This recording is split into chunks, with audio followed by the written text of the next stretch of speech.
Private नौकरी के चूतिया पे आपको यह जानकर बड़ा आश्चर्य होगा कि भारत में प्रत्येक 10,000 लोगों पर सिर्फ 375 लोगों को ही सरकारी नौकरी मिलती है। बहुत सारे लोग अपने पुश्तैनी धंधे में लगे हुए हैं, अन्य प्राइवेट नौकरी में बिजी हैं।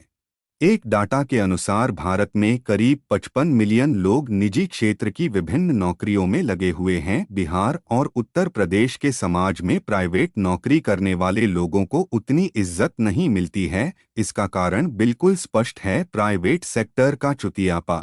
दिल्ली और चंडीगढ़ में करीब 12 साल प्राइवेट नौकरी करने के बाद मैं भी सच में इनसे नफरत करने लगा हूं। इसके कुछ प्रमुख कारण हैं। निजी क्षेत्र की नौकरियों में कम पैसों पर ज्यादा घंटे काम करने होते हैं। आपका बॉस हमेशा आपकी छाती के ऊपर बैठा रहता है और आपके हर काम में उंगली करना उसकी आदत है।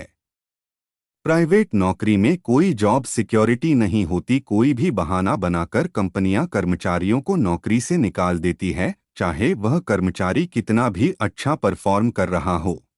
निजी क्षेत्र की नौकरियों में जबरदस्त ऑफिस पॉलिटिक्स होती है। कई कर्मचारी बॉस की नज़रों में अच्छा दिखने के लिए अपने ही सहकर्मियों की चुगली करते हैं और हाँ में हाँ ना मिलाने वाले कर्मचारियों का जीना हराम हो जाता है। प्राइवेट कंपनियां एम्प्लॉयमेंट कॉन्ट्रैक्ट ऐसा बनाती है जिसमें केवल उनका फायदा हो, उनके यहाँ काम कर रहे कर्मचारी हमेशा नुकसान में रहे।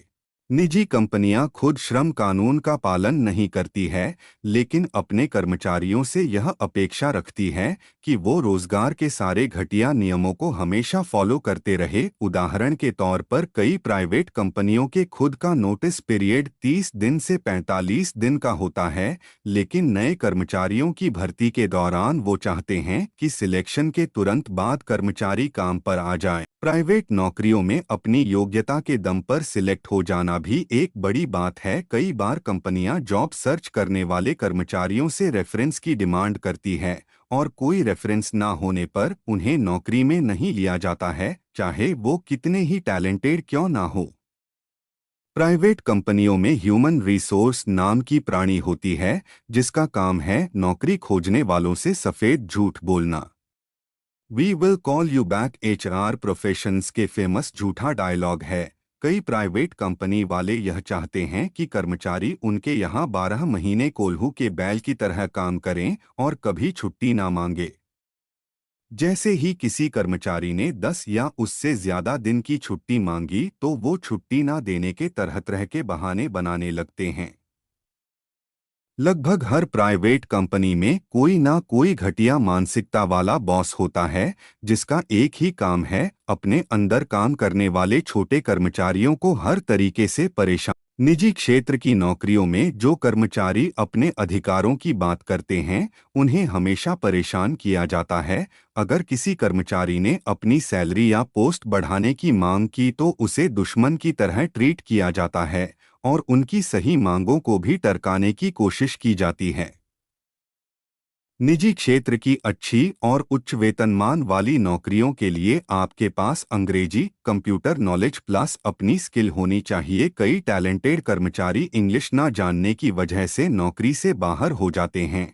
प्राइवेट क्षेत्र की नौकरियों में कई कर्मचारी दूसरे कर्मचारियों का हक मार के तरक्की की सीढ़ी पर चढ़ते हैं और यही सच है, ईमानदारी से काम करने वाले कर्मचारियों को हमेशा अनदेखा किया जाता है।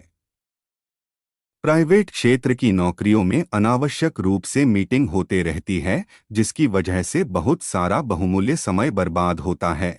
प्राइवेट क्षेत्र की नौकरियों में मैनेजर वर्किंग आवर के बाद भी कर्मचारी से कांटेक्ट करने की कोशिश करते हैं और उनके निजी लाइफ पर गिद्ध की तरह नजर रखते हैं।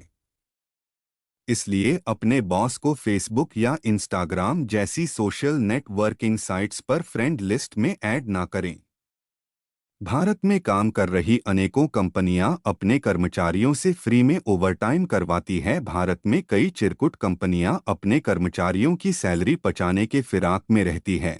प्राइवेट सेक्टर की कई ऐसी और गलतियां हैं जिसे समय समय पर लोग नोटिस करते हैं। कुल मिलाकर निजी क्षेत्र में नौकरी करना जानबूझकर गड्ढे में जाने के समान है। इसलिए अगर आप निजी क्षेत्र में नौकरी करते हैं तो आंख और कान खोल कर रहे, बुरी खबर कभी भी आ सकती है।